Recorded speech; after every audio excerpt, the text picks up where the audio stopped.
एक हल्दी की गांठ बांधकर यहाँ रख दीजिए, साल भर आपके घर में जमकर पैसा आएगा। जी हाँ, जो महिलाएं एक हल्दी की गांठ को चुपचाप इस जगह पर रख देती हैं, उन महिलाओं के घर में हमेशा माता लक्ष्मी तिजोरी में विराजमान रहती हैं।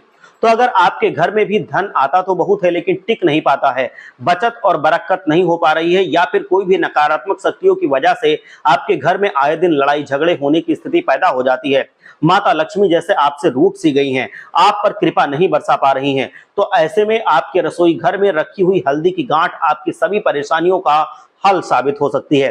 दोस्तों, हल्दी और माता लक्ष्मी, इन दोनों का देवगुरु बृहस्पति जी के साथ एक खास तरह का संबंध है। बृहस्पति विष्णु जी के अवतार हैं और लक्ष्मी जी विष्णु जी की अर्धांगिनी हैं, और ऐसे में अब आप समझ सकते हैं कि कितना गहरा ताल्लुक है।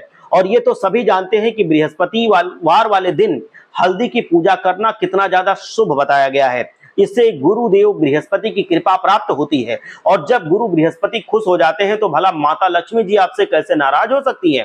तो अगर लक्ष्मी जी की कृपा आप पाना चाहते हैं तो आने वाले गुरुवार को गुरु बृहस्पति और लक्ष्मी जी की पूजा करके 2 रोटियां बनाकर उन पर चुटकी भर हल्दी, गुड़ और चने की दाल रखकर गाय माता को खिला दीजिए। ऐसा करने से न केवल आपके धन संबंधी फायदे होंगे, बल्कि आपकी मानसिक स्थिति भी शांत रहेगी।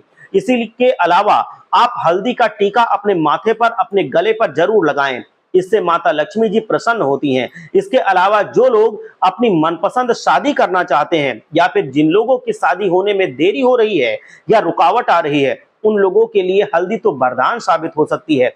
आप सूर्य नारायण को जल देते हैं तो उस लोटे में एक चुटकी भर हल्दी डालकर उसका जल सूर्य नारायण को अर्पित करिए। इसके अलावा एक हल्दी की गांठ को पीले कपड़े में बांधकर अपनी बाजू से बांध लीजिए। दोस्तों, विद्वानों की माने तो हल्दी पुखराज जैसा प्रभाव दिखाती है, तो अगर आप पुखराज नहीं खरीद सकते हैं तो आप हल्दी से ही अपनी मनोकामनाओं की पूर्ति करा सकते हैं। यकीन कीजिए, आपको बहुत जल्दी इसका असर देखने को मिलता है। और इसी के साथ अगर आपको ऐसा लगता है कि आपके घर में नकारात्मक ऊर्जा विद्यमान है, तो हल्दी का ये उपाय करके आप चमत्कारी लाभ प्राप्त कर सकते हैं। आपको करना बस ये है कि रात को 1 लोटा पानी भरकर अपनी रसोई घर में रख देना है, और सुबह उठकर उस लोटे से अपने घर की दहलीज को साफ करना है, और हल्दी से देहरी को लीप कर उस पर रोली से स्वास्तिक बना देना है। अब ऐसा आपको 1 महीने तक के लिए करना है। आपको इसके चमत्कारी लाभ देखने को जरूर मिलते हैं। और अब ऐसा आपको 1 महीने तक अगर आप कर लेते हैं तो आप देखेंगे कि आपके बृहस्पति बहुत ज्यादा आपसे प्रसन्न हो जाएंगे, और आपके घर में कभी भी नकारात्मक शक्तियां नहीं आएंगी और कभी भी परेशानियां नहीं आएंगी। इसी के साथ अगर आप बृहस्पति के दिन पीले कपड़े पहनकर गुरु बृहस्पति देव और लक्ष्मी जी को हल्दी, गुड़, चने की दाल से पूजा करते हैं, तो माता लक्ष्मी और गुरु बृहस्पति आपके ऊपर अपनी विशेष कृपा बरसाते हैं। हर हर महादेव। जय श्री कृष्ण। राधे राधे।